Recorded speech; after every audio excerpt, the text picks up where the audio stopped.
Yeah, boy. Alright, ladies and gentlemen, I am finally going to be covering the town building aspect of Outward. This is a mechanic that was added into the game with the addition of the Three Brothers DLC. Most of the process stayed the same when Definitive Edition was released. In fact, there may only be 2 changes in total to this process. People have criticized this aspect of the game, and rightfully so. It's much more grindy than it needs to be, and it could feel very drawn out at times. While this is 100% true, it can still be a lot of fun. The idea was to give people content to complete for their builds that they worked so hard to put together. I mean, Caldera is the ultimate challenge. Gargoyles, Scarlet Emissaries, and the Ancient Dwellers can be quite difficult to defeat. This town building process will have you scouring various dungeons where these creatures hang out and giving you a lot of combat time. So in order to make this as painless as possible, I'm going to take you through each step of the new Sirocco town building quest and leave you with some of the tips and tricks I've found out about along the way. Here is how you can build new Sirocco in Outward Definitive Edition. To start this questline, you will first need to finish your faction quest. After doing so, a new NPC can be found inside the Inn of Berg. Talk to him and he will hand you 2 letters. One is from the leader of your faction, which has various information for why you're being sent to Caldera. The other is for the leaders of Sirocco. Basically, their entire town got swallowed by 3 volcanoes called the Three Brothers, and your faction is sending you, along with other supplies, to help them rebuild. The courier who handed you these letters will also warn you that Caldera is a very rich place, but it's extremely dangerous. You'll fight off ailments that aren't seen anywhere else in the world, so tread carefully. You are now free to enter Caldera and talk to the leaders of Sirocco. If you come here before talking to that courier, a guard will not let you into Old Sirocco, and a gate will block off New Sirocco. Once you make it all the way down to Old Sirocco, you'll find out that the place is under new management. After the initial meet and greet, you find out these guys are actually pretty cool, and they want you to help them set up shop over in the Old Quarry. Leave after they head out and find them there. This is the start of the town building process, and there are quite a few things you need to know. First off, this entire thing is very expensive. Before coming over here, I recommend you have at least 500 gold bars. This is pretty easy to get if you just save up all kinds of items as you play the game. The stash chest system being connected completely changed Outward and made it super simple to craft expensive items from collected loot. You will need more than 500 gold ingots, but that's just a good amount to support you as you hunt down monsters in Caldera. The second thing we need to take note of are these samples. Caldera is the only region that has these samples, and you'll be looking for them the entire time you're building the city. There's almost always 2 samples per dungeon in this region, and you can find a few in the open world as well. These do have set spawn points, but there are 4 different set of spawns. These samples will do what is called a rotation every 2 days. In other words, the rotation will change from one set of spawns to the next 4 different times, and then repeat itself over and over. This rotation happens every 2 in-game days. However, the samples themselves will stay empty until area reset, or 7 days outside the region. Luckily, we have an easy way to reset the region by helping build the town, but I will go over that later. This seems confusing, and it kind of is. Technically, you could study which rotation you're in and look in those exact spots for the samples. However, all of this sucks. In fact, the entire sample process is pretty stupid and kind of poorly explained at times. To have fun with this and actually enjoy looking for these, just complete every single dungeon. As you do this, look around in the nooks and crannies for samples. Once you've found 2 in a cave, you know you're good to go to the next one. This lets you fight lots of monsters and collect valuable loot from chests while doing this, so it doesn't get boring. And then, once you've completed every cave, you can head back to town and help build, which should respawn all the samples in their sort of random locations. Just avoid any caves that your build had a particularly hard time in and farm out the easier ones. You should find a nice pattern eventually. There are also 3 different types of samples. Ore veins look like a rock and need to be mined with a pickaxe. Once you turn these in to Evangeline, she will give you either 1,000 funds, some stone, or one of 3 rare materials. Roots look like a plant and will also need to be mined with a pickaxe. After being turned in, these can offer either 1,000 funds, timber, or one of 3 rare materials. Lastly, we have the mole pigs. These look like 3 different pairs of red eyes blinking in a dark hole. This is the coolest looking one and has tails hanging out of the darkness. Turning these ones in offers either 1,000 funds, food, or one of 3 rare materials. These samples can make it so you need much less funds for the town building since they offer the materials needed or just simply more funds in general. Finding and storing as many of these as you can while buildings are being made will simplify this process greatly and save you a ton of money.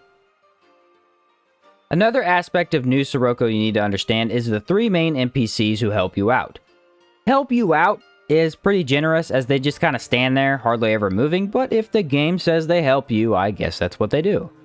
Evangeline is the lady of this trio and has a sort of prosthetic arm that sets her apart. She deals with all things sample related.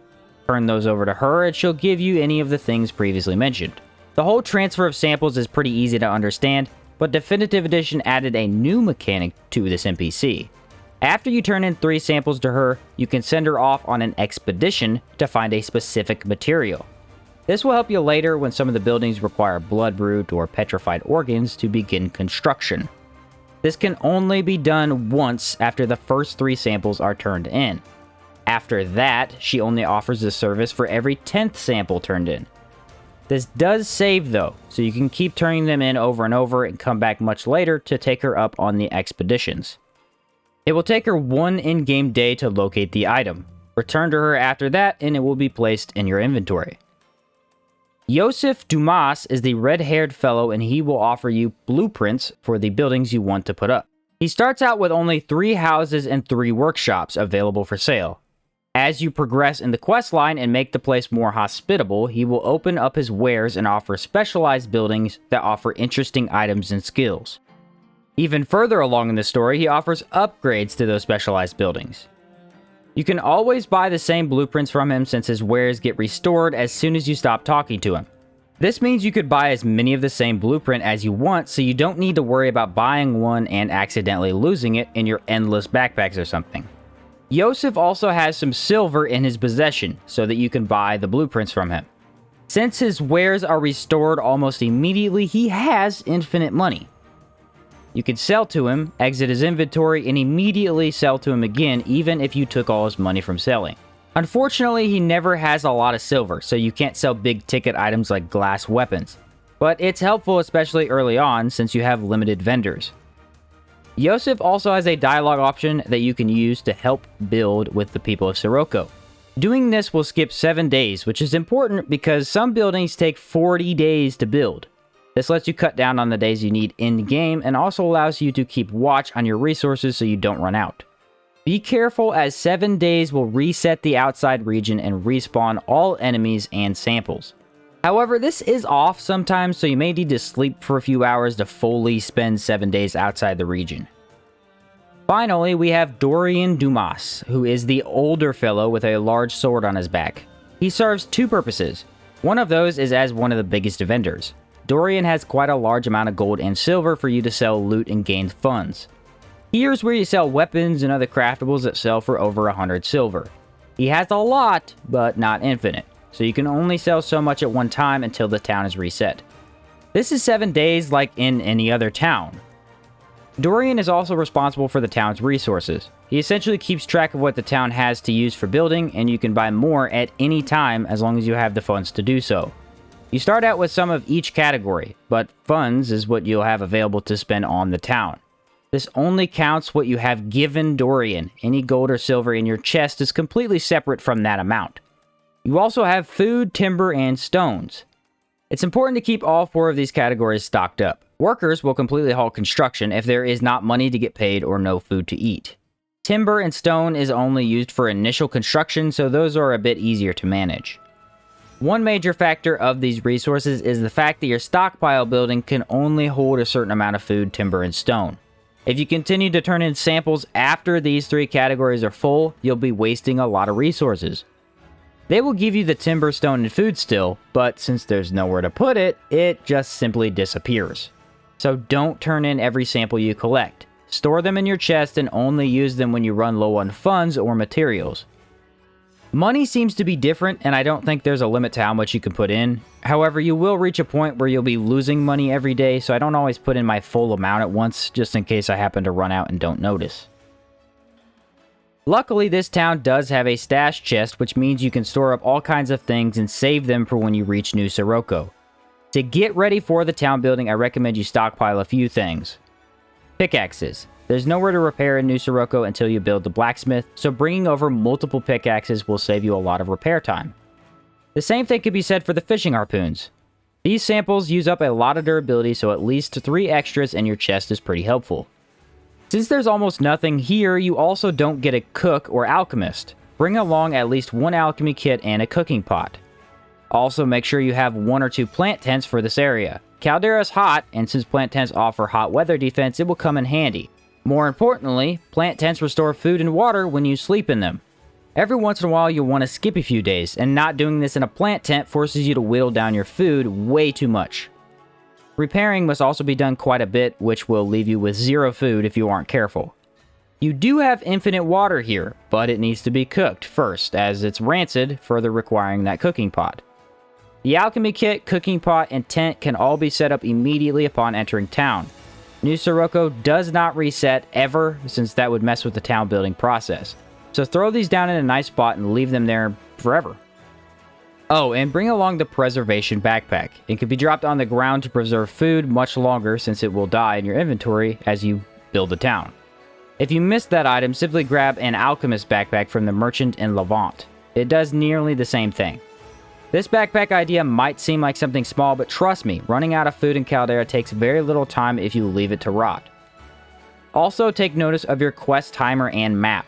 This quest timer will tell you when the quest was originally started, and I believe it was added in DE. You have 150 days to complete a portion of this quest, and failing to do so will mess with the town. This is a massive amount of time though, and this timer will reset once or twice before the town is fully built. But it's a good idea to check your map every once in a while to make sure you aren't close to that 150 days. Now that we have some sort of understanding about New Sirocco, let's begin building the place up. Start with 3 houses. You only need 1 right now, but I always build 3 in the beginning since they take the same amount of time to finish, and then we don't need to build them later on. These 3 will take 5 days to build. During this time, you'll be tempted to help build and skip 7 days. Do not do that. It will immediately place you at a disadvantage in terms of money and samples. Instead, go complete each dungeon 1 at a time. Bring back all the valuables you find as well as samples. If you complete that before 5 days is up, simply sleep in the plant tent until it's done. Every time a section of the building time gets done, make sure to go check on your resources. Get too low on the food or money and your buildings won't complete even if the number of days is up. So after the first 5 days are done, you'll need to start another set of 5 days. Once again, look for samples and loot. You'll start to see a pattern here, so I'll stop saying it, but always clear out every cave in Caldera before a building timer is finished. This is the most efficient way to do it and will get you a bunch of samples which can replace a lot of that money you would otherwise need to spend. Once the first 3 houses are built, you should begin construction on the 3 workshops. These provide the town with an influx of timber, stone, and food. They will make a very little amount, but it comes in daily, which adds up. It will be important that you upgrade these later on, or you will not be producing enough resources to keep up with your town's needs. These 3 buildings can be built at the same time and will take a bit longer. They will once again have 2 separate sections of days for building, so make sure to start the building again after the foundation begins to be built. The signs out in front will tell you everything you need to know about the building process.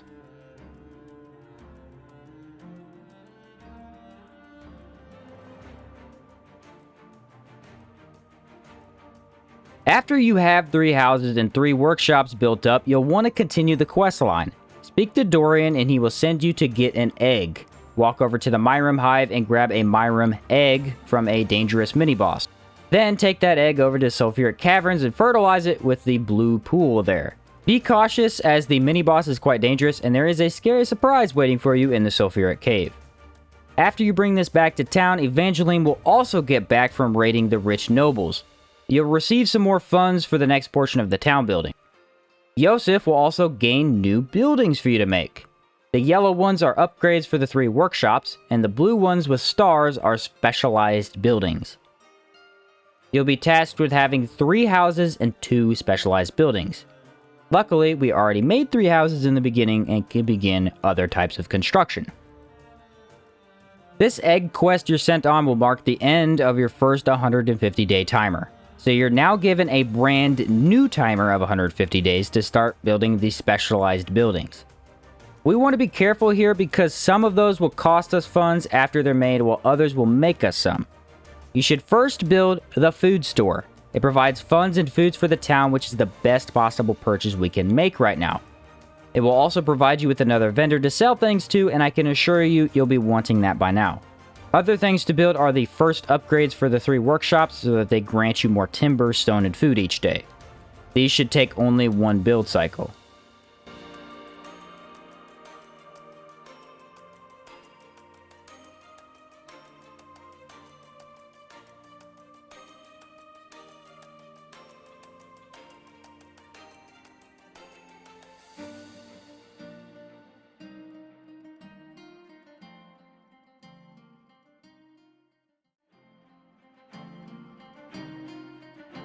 Once the food store is done, you'll need to build the city hall.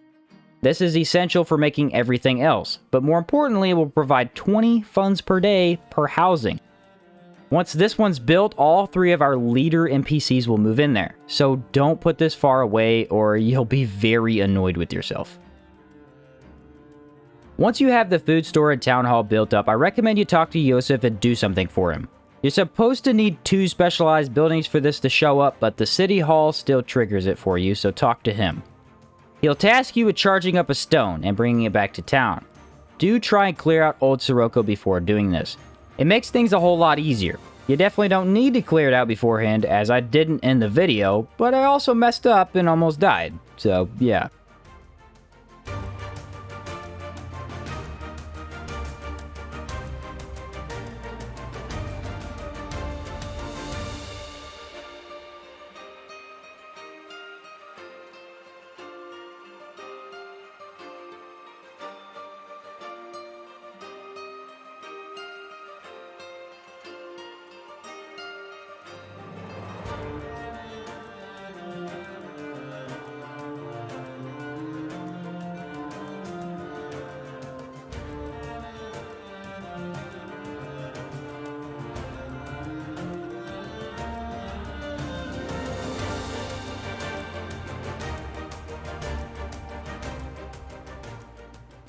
Bring the charged stone back to Yosef and this section of the quest will be over. Now you should have a task that says speak to Evangeline about construction. Don't speak to her and the next part of the quest won't start.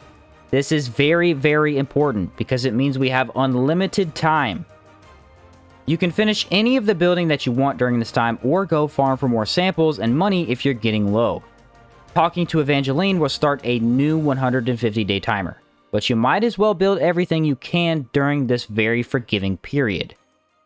And we still have quite a bit to build, but since the full quest isn't completed, you can't have more than 2 specialized buildings. Before talking to Evangeline, make sure to have the following things done. Stockpile upgrade. This upgrade is for the only building that is here when you first arrive. It lets you hold 2,000 food, timber, and stone and should be made as soon as you get back with that charged stone. It will let you turn in more samples later and make more buildings. Food store with communal garden upgrade. This provides food for the town and the upgrade will provide even more.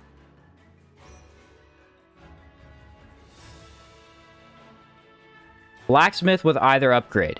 This provides us with more funds for the town as well as a way to repair immediately. You can replace this with another specialized building, but make sure it makes you some money. City Hall with no upgrade. The upgrade to City Hall is not at all worth it right now unless you took the Blue Chamber faction quest and really want your cool blood infusion skill. All 3 workshops fully upgraded. This will make those completely done and allow you to make passive timber, food, and stone pretty quickly. 5 houses are built. We built 3 earlier, but 5 are needed for some buildings, so make 2 more to save time. With all of that said and done, you should be good to move on to the next step. We want to have buildings and upgrades for those buildings that generate income for the town. Taking things like the arena or the enchanting building early on will cost you a fortune in the long run. Speak to Evangeline and she will give you another quest. You'll be heading to the Ark of the Exiled, which moves around, and inside the jail cell there you will take an amulet from a noble. Buff up before doing so though, or you'll definitely die. Take this amulet to the oil refinery. You can defeat the djinn inside and he will move the Ember Heart to New Sirocco for you. Head back to town and you can build again. Since the djinn has brought the Ember Heart here, you can now build the rest of your buildings.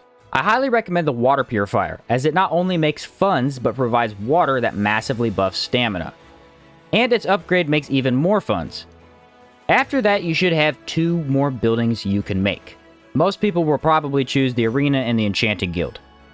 The way I explain this process will have you making funds for the town so you get the more fun buildings much later on, but it's very sustainable compared to other options. Also, feel free to build this however you want. I just think this is a pretty nice and well-organized way to do it, which saves you a bit of money. Every time you have a break where something is building, you should be out there gathering samples and loot. It takes a while, but you can rack up everything you need by doing that, and usually you'll have all those resources you need to build the specialized buildings way early on. There is actually another timer of 150 days after this, but the only thing it has you do is defeat the Crimson Avatar. That is no small task, so they give you plenty of time to do it. But not speaking to Evangeline when it tells you to is a game changer. Unfortunately, it means you can't give her samples during this time, so make sure to have any turned in before that. So that's pretty much everything you need to know about town building. All of the blueprints tell you what each building does and what their upgrades offer you. So if you're ever confused about what you need to build, just read through them. This is as endgame as you can get. It requires a massive amount of money, and you won't be able to clear out the dungeons over in Caldera unless you have a pretty set up build. That being said, it is kind of fun building the town once you get the hang of what's going on. I hated it at first, and while I still despise how long it takes, I do actually have fun making it. Just remember to check the town's resources often. If you don't, you could end up wasting a lot of time and money. If you do end up failing the 150-day timer, the pit in the middle of town will fill with lava, which gets rid of a secret quest, a pet, and a unique arena boss. So you definitely don't want that to happen. As long as you head over here with around 500 gold and clear out caves throughout the building process, you'll have no problem. One thing I almost forgot to mention is that you can't build everything. This is supposed to make you choose between different options and create a unique town that no one else has. There are quite a few specialized buildings, but you can only have 6 in one playthrough, and the town hall counts as 1. So after that, in the food store, which I would say is required, you get 4 specialized buildings to choose from. Don't forget that little detail, or you might run out of room and not have one of the buildings you needed. A lot of people would like me to be more specific about sample spawns, but it's just not possible. The Outward Wiki does have a map for them, but it's much more annoying to try and find them that way. Make sure you have Mefino's backpack for the looting is the last thing I will say. I actually think it's impossible to play Caldera without this bag, because there's so much loot, and samples weigh 6 pounds each. Hopefully this video was helpful for you, and it gives you some sort of idea of when to build what. Not moving on in the quest with an unlimited timer will be pretty helpful for you, so please take advantage of that. If you really don't want to build the same buildings I did and you want to do it in a different order, feel free to. This is a very creative process. I just wanted to give you the options that I usually pick in case you don't want to risk messing this up, and this will be a decent option for you. Consider liking the video if you found it helpful, and I will see you in the next one.